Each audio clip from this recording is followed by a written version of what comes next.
let's chat. I usually do have a script for every video because otherwise I'm just going to be all over the place. And by the way, it's very late at night. I was supposed to be sleeping by now, and that's also why I look so greasy, because I did really extra skincare tonight. I'm wearing my retainer, almost said container, so that's why if I sound weird, I always sound weird. So I was lying in my bed trying to read, didn't succeed, and then I suddenly decided to grab the camera and talk to this black machine with a tripod. So, warning, this is going to be very disorganized. English is not even my second language or whatever. Also, I think that is a big possibility. It's just going to be me ranting about my life or whatever. So if you're not into this kind of content, save yourself, do us both a favor, just stop watching and don't leave comments. But if you do like it, or if you do have advices or constructive criticism or whatever, if you don't like personally attack me or my character, it's always welcomed. So where do we begin? Tonight I just finished the subtitle for the last video, and the reason it took me almost over 2 weeks to do that, it was supposed to be like 2 days or within a week at least, is that for whatever reason I think my computer couldn't take it anymore. It's just when I wanted to put Chinese and English at the same time, the software, Final Cut Pro is the software I use for editing, it just breaks down every fucking time for such a long time, and it bothered me. Oh my god. I tried to like repeatedly doing that over and over and over and over again, and it keeps going like that, and I just couldn't do it. I couldn't.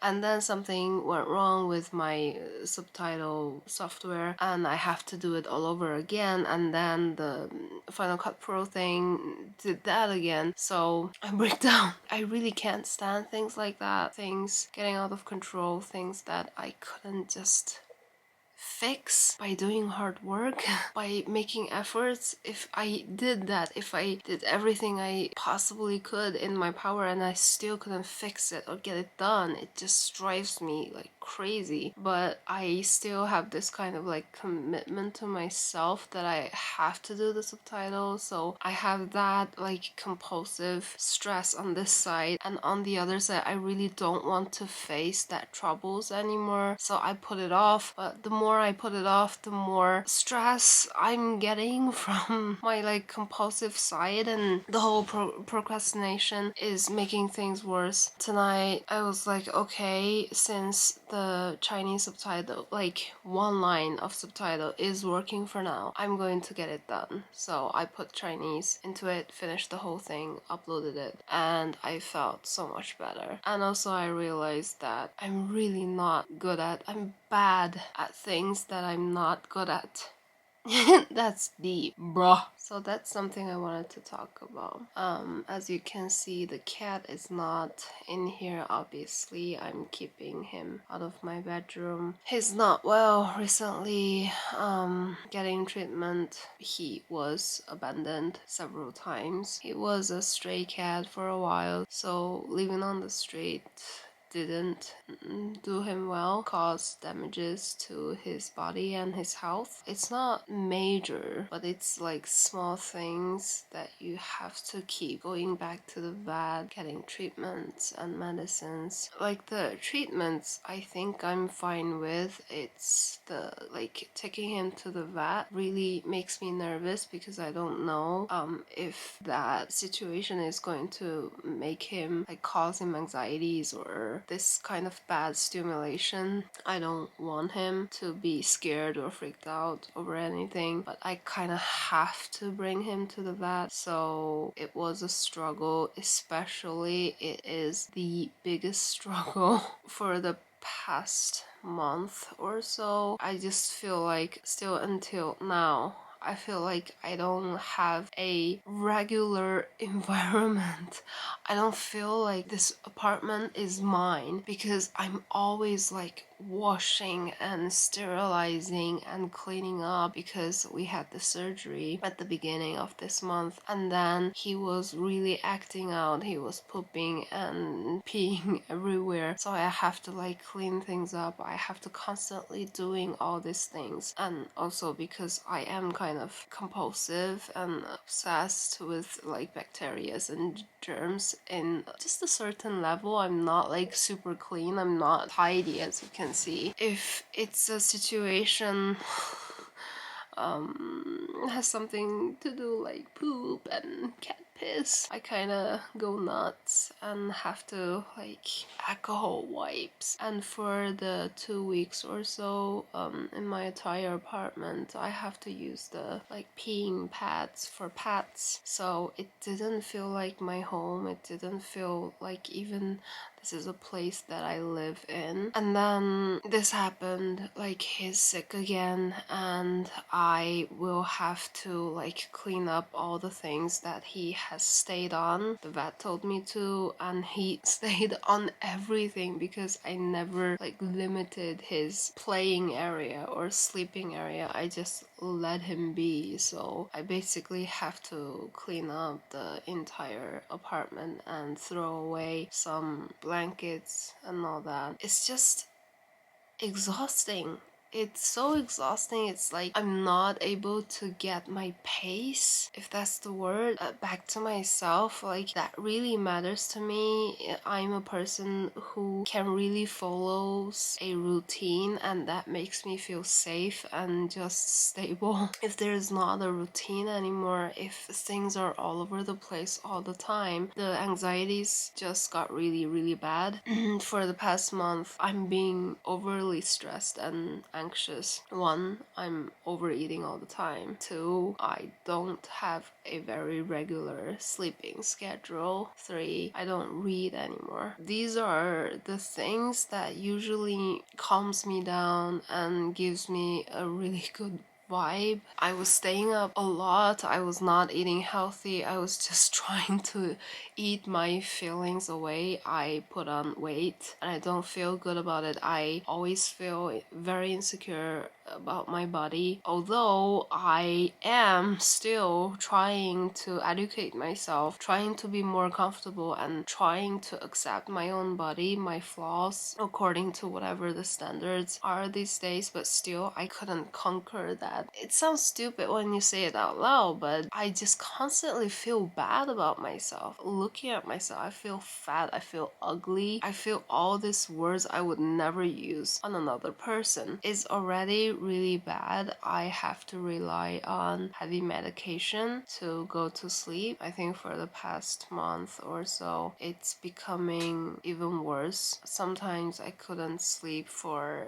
days, like 2 or 3 days. I think last time it was like 3 days in a row I couldn't get any sleep. So that's not really good. And for reading is just something I genuinely enjoy, and it gives me this kind of like inner peace and quiet, because if you're a very anxious person, I think you would understand that it's always so noisy. Like it's loud in your brain, it's a lot of noises. So when I read, especially when I'm reading something I'm really interested in, it feels quiet. Finally, very short period of time that I'm not hearing all the noises. I'm not spinning anymore. I'm calm and quiet. But I was not able to do any of that. I think I finished 1 book only for the entire month, but I didn't force myself to read so I can have content or anything like that. I would never try to jeopardize my like interest, because I don't have many. Like I don't social. I feel bad. I have friends living in this city.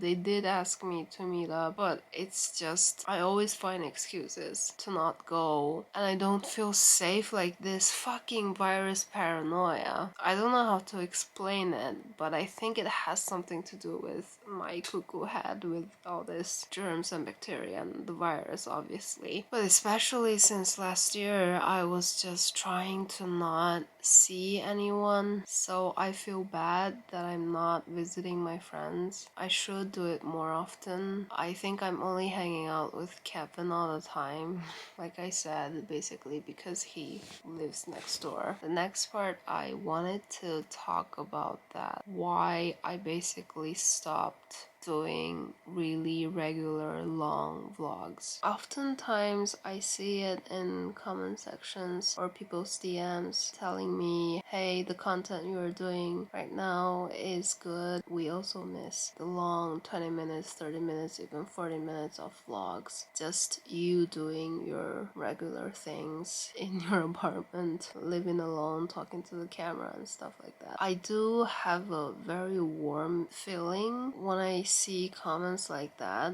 but to be honest, I still feel very reluctant to do that. One is that I have to handle my job, and I really enjoy doing the editing, and I'm uploading twice a week for now. That's a lot of work to do. I'm not trying to complain how hard this is. No, I'm just trying to explain it actually takes a lot of time and effort to get one video done. Since I'm doing twice a week already, it basically took up all of my time that I can use for filming. So for vlogs, one, I think I feel very reluctant because, like I said, the environment, I feel like it's never in order. It's never just a very tiny one bedroom studio, but home feeling, that kind of a vibe. It's never that. So I'm always like, I don't really want to show that in my video, because if I'm doing vlog, mainly it's for me, it's for my memory. That's why I started. The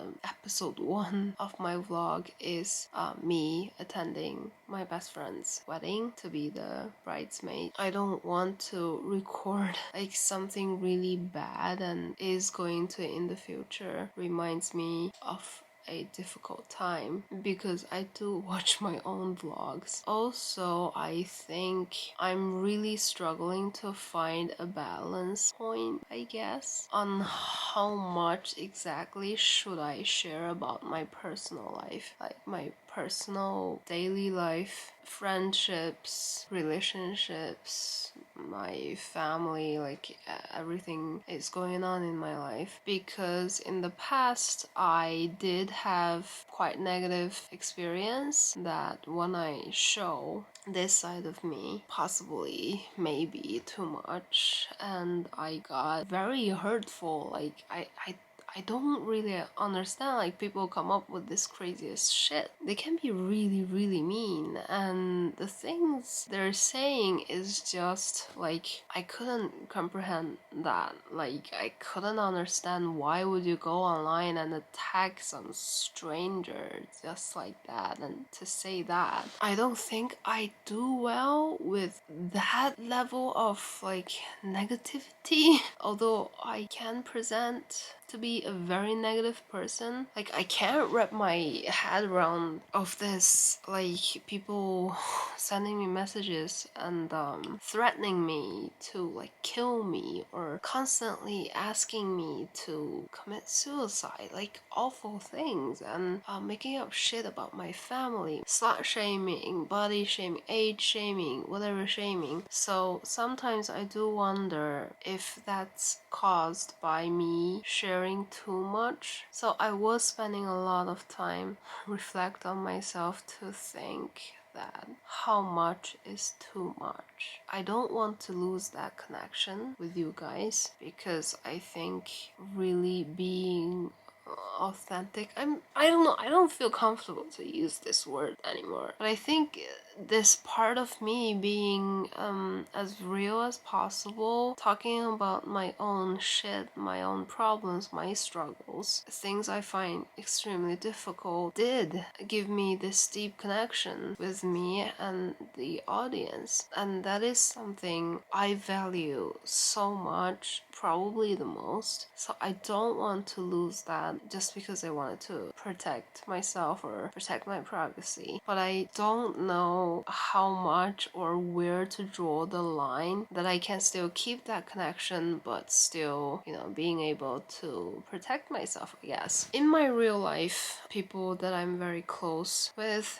that I can talk to my problems with, I don't have anyone who is also doing this. So it's very hard for me to talk to my friends or my family or my boyfriend, actually talk it through. I guess it can be a very ongoing thing. I just have to try to figure it out while I'm doing things. And also, I'm not sure how much this making video is affecting my own life and my own relationships, because I'm not sure. Like with my friends, I think they're all okay. Like Kevin, he doesn't really care about me filming or anything like that. I'm not sure. I don't think making videos affected my last relationship. My ex, he's an extremely private person. I guess I'm just into this kind. I don't know. Whenever I have to get my camera, I kind of